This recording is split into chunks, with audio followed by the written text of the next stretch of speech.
ನಮಸ್ಕಾರ. ಲೋಕಾಯುಕ್ತ ದಾಳಿ ಟಿವಿಗೆ ಅಮೆರಿಕ, ಇಸ್ರೇಲ್ ಮತ್ತು ಇರಾನ್ ನಡುವಿನ ಯುದ್ಧದ ಕಾರ್ಮೋಡ ಮತ್ತಷ್ಟು ಬಿಗಡಾಯಿಸಿದೆ. ಹಾರ್ಮುಜ್ ಜಲಸಂಧಿ ವಿಚಾರವಾಗಿ ಅಮೆರಿಕ ಮತ್ತು ಇರಾನ್ ನಡುವಿನ ಸಂಘರ್ಷ ತಾರಕಕ್ಕೇರಿದ್ದು, ಅಮೆರಿಕ ಅಧ್ಯಕ್ಷ ಡೊನಾಲ್ಡ್ ಟ್ರಂಪ್ ಇರಾನ್ಗೆ ಕಟು ಎಚ್ಚರಿಕೆಯನ್ನ ಕೊಟ್ಟಿದ್ದಾರೆ. ಭಾನುವಾರ ಇರಾನ್ ವಿರುದ್ಧ ಅತ್ಯಂತ ತೀಕ್ಷ್ಣ ಹಾಗೂ ಆಕ್ರಮಣಕಾರಿ ಪದಗಳನ್ನು ಬಳಸಿದ ಡೊನಾಲ್ಡ್ ಟ್ರಂಪ್ ಹಾರ್ಮುಜ್ ಜಲಸಂಧಿಯನ್ನ ಕೂಡಲೇ ತೆರೆಯುವಂತೆ ಡೆಡ್ಲೈನ್ ಅನ್ನು ಕೊಟ್ಟಿದ್ದಾರೆ. ಎಬಿಸಿ ನ್ಯೂಸ್ಗೆ ನೀಡಿದ ಸಂದರ್ಶನದಲ್ಲಿ ಗುಡುಗಿರುವ ಟ್ರಂಪ್, ಒಂದು ವೇಳೆ ಇರಾನ್ ನಮ್ಮ ಜೊತೆ ಒಪ್ಪಂದಕ್ಕೆ ಬರದಿದ್ರೆ ಈ ಇಡೀ ದೇಶವನ್ನ ನಾವು ಸರ್ವನಾಶ ಮಾಡಬಲ್ಲೆವು ಅಂತ ಹೇಳಿದ್ದಾರೆ. ಅಲ್ಲದೆ ಇರಾನ್ನ ವಿದ್ಯುತ್ ಸ್ಥಾವರಗಳು ಮತ್ತು ಸೇತುವೆಗಳ ಮೇಲೆ ದಾಳಿ ಮಾಡುವ ಮುನ್ಸೂಚನೆಯನ್ನ ಕೊಟ್ಟಿದ್ದಾರೆ. ತಮ್ಮ ಟ್ರೂತ್ ಸೋಷಿಯಲ್ ಮೀಡಿಯಾ ಖಾತೆಯಲ್ಲಿ ಪೋಸ್ಟ್ ಮಾಡಿರುವ ಟ್ರಂಪ್ ಇರಾನ್ ಮೇಲಿನ ಸಂಭಾವ್ಯ ದಾಳಿಯ ಸಮಯವನ್ನ ಹಂಚಿಕೊಂಡಿದ್ದಾರೆ.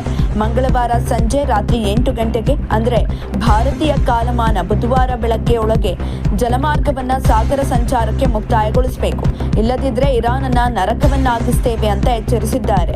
ರಾಜಿ ಮಾಡಿಕೊಳ್ಳುವ ಟೆಹರಾನ್ಗೆ ಸಾಕಷ್ಟು ಸಮಯವಿದೆ, ಹಾಗೆ ಮಾಡದಿದ್ರೆ ಗಂಭೀರ ಪರಿಣಾಮ ಎದುರಿಸಬೇಕಾಗುತ್ತೆ ಅಂತ ಗುಡುಗಿದ್ದಾರೆ. ಟ್ರಂಪ್ ಬೆದರಿಕೆಗೆ ಇರಾನ್ ಸಂಸತ್ತಿನ ಸ್ಪೀಕರ್ ಮೊಹಮ್ಮದ್ ಬಾಕರ್ ಖಾಲಿಬಾಫ್ ಎಕ್ಸ್ ಖಾತೆಯಲ್ಲಿ ತಿರುಗೇಟನ್ನು ಕೊಟ್ಟಿದ್ದಾರೆ. ಟ್ರಂಪ್ ಅವರೇ, ನಿಮ್ಮ ಬೇಜವಾಬ್ದಾರಿ ಹೆಜ್ಜೆಗಳು ಅಮೆರಿಕವನ್ನ ನರಕಕ್ಕೆ ತಳ್ಳುತ್ತಿವೆ. ಇಸ್ರೇಲ್ ಪ್ರಧಾನಿ ನೆತನ್ಯಾಹು ಅವರ ಆದೇಶಗಳನ್ನು ಪಾಲಿಸುತ್ತಿರುವ ನೀವು ಇಡೀ ಮಧ್ಯಪ್ರಾಚ್ಯ ವಲಯಗಳನ್ನ ಬೆಂಕಿಗೆ ದೂಡುತ್ತಾ ಇದ್ದೀರಿ. ಯುದ್ಧಾಪರಾಧಗಳಿಂದ ನಿಮಗೇನು ಸಿಗುವುದಿಲ್ಲ ಅಂತ ಆಕ್ರೋಶವನ್ನ ಹೊರಹಾಕಿದ್ದಾರೆ.